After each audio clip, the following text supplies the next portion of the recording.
we started the season of Easter thinking about how the disciples were going to live in the world without Jesus. And now we're taking a step sort of back in time in the Gospels, because now we're going back to Jesus' last instructions to the disciples. And where he's talking a lot about love and abiding. So we're going to get there. But I want to just touch on the lesson from Acts quickly first, because it goes actually very well with these lessons from 1 John and from the Gospel of John. So we have in Acts this really cool story about an angel who says to Philip, who's one of the disciples or one of the apostles, go down this road from Jerusalem to Gaza. So he does. He follows the angel's commands and goes down this road.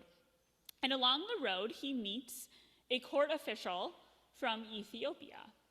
And in the first century, they call him an Ethiopian eunuch. So he would have been a well-respected, pretty high-up official in the court, in whichever court he was serving in. But he also would have been not as well accepted outside of that court because of his social status, or because of his identification, both as an outsider, as a person of color from Africa, and also because he was a eunuch.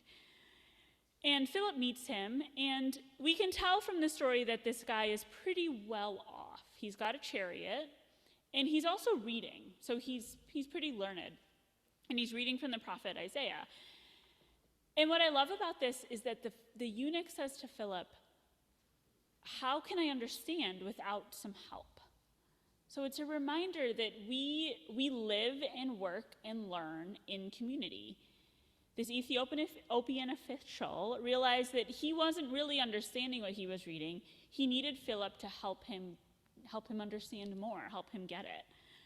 So Philip takes the time, he hops in the chariot with him, and they talk about what the man's reading. And as he's reading, I think he's becoming more aware of understanding more and more of what he's reading. And the interesting part that happens next is that we don't hear what Philip teaches him. You can sort of assume, fill in the blanks, that they go from the prophet Isaiah to talking probably about Jesus, because he sees water and he says, what prevents me from being baptized? So the question becomes, how did he know about baptism if Philip already hadn't taught him? We don't know. But he realizes that baptism is what he wants. So he is baptized right there along the road. There's no catechism, there's no, 6 weeks of learning, there's no looking through the prayer book and making sure you understand it all. He's baptized because that's what he wanted. He realized that's what he was being called to do. It was going to make him part of this wider community, this wider circle. So Philip does it. And then Philip's whisked away off to his next mission, and the eunuch goes about his life as a professed follower of Jesus. So it's a pretty cool story if you think about it. It's a reminder that we're all connected. We need each other to understand better what it means to be people of faith. It's also a reminder that there are no outsiders in Jesus' world. So this person who would have been an outsider for more than one reason is now part of the fold, as we talked about last week, because he understood what was going on, probably better than some others. He understood that by proclaiming this faith in Jesus and by being baptized, he was part of this wider mission, and that was going to fulfill this need that he had. It's interesting to think about baptism, and we baptize babies all the time, right, in the Episcopal Church. But I think it's safe to say I've never done a baby baptism here, right? Right. I've done a couple baptisms, but they've all been with older people. And it's a different experience because the older people understand, right? They know what they're committing to. I'm not saying don't do baby baptism. I'm just saying that there's a different feeling about it when you have somebody like this Ethiopian official who gets it. So that brings us to these lessons from the first letter of John and then the gospel. And if you noticed the number of times the word love and the word abide are in there, I think love is in there 25 times, and I think abide is in there 17. I could be wrong. Someone's going to count right now and then tell me. Jack's going to count. I'm watching him. Anyway, but I think they go together. There's abide and love, but I think we're also abiding in love. So abide, it's a verb. It's not a passive word.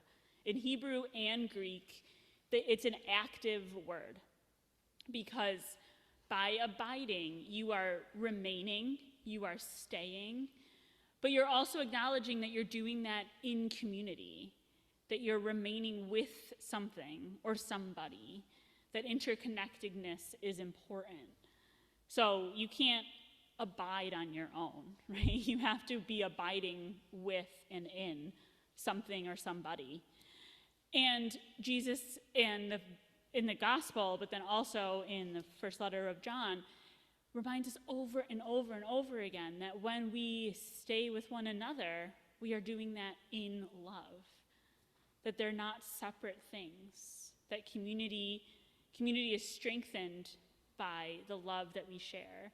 That community is strengthened when we realize how dependent we are on each other and that we exist to help one another. So this is the community into which the Ethiopian official is baptized into.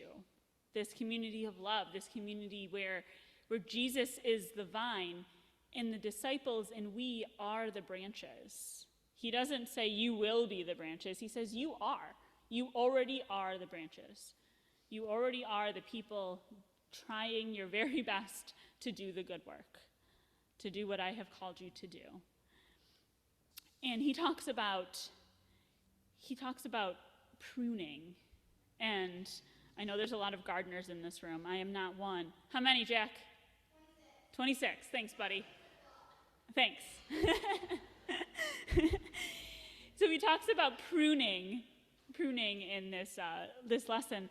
And I think the gardeners would know that pruning is important, right? When you prune something, I remember a couple years ago, my mom and I hacked away at her lilac bush, and it looked terrible, looked awful. But the next year it came back stronger, right? Like that's how pruning works. So, and neither of us are gardeners, so we probably did more than we should have, but it's okay, it survived. So pruning is sometimes important. And pruning sounds like this really awful thing, but I think in some ways, if we're going to be people who are following Jesus, who are loving as deeply as we can, who are abiding and remaining with Jesus and with God and with each other, you have to prune some stuff away to make room for the things that are more important. So we prune away those things that are a distraction, or those things that cause us anxiety, or those things that make our life more difficult, or suck the joy instead of add to the joy. And we replace those things with things that are more important and that matter and that bring us joy, so that we can abide in love even more. You are probably familiar with the hymn, Abide With Me. I almost picked it. It was one of Bethany's favorite songs. I probably should have done it just for her. And there's a verse in there, I don't think it's in our hymnal, but the verse starts with the phrase, "Come not to sojourn, but to abide with me." And I love that because we are not here just to sojourn. We're not here just to walk with each other. We're here to abide with each other, to stay with one another, and to be interconnected. We do sojourn, but we do more than that. So Jesus needed all of the people by whom he was surrounded to make his ministry work. He couldn't have done all of the things he did in all of the places he did in 3 years he did them without the disciples. We can't do the work that we do in our place, in our time, without each other. That we are all interconnected. We're dependent on one another. So we are reminded as we continue to march through this season of Easter that we are the branches. We are the ones who spread out our arms and welcome those and invite people into the fold and invite people to sojourn and also abide with us. So on this 5th Sunday of Easter, I invite you to continue to think about how you abide, where you abide, with whom do you abide, and what are the things that you could prune so that your abiding feels a little bit more genuine or more able to love fully. Amen.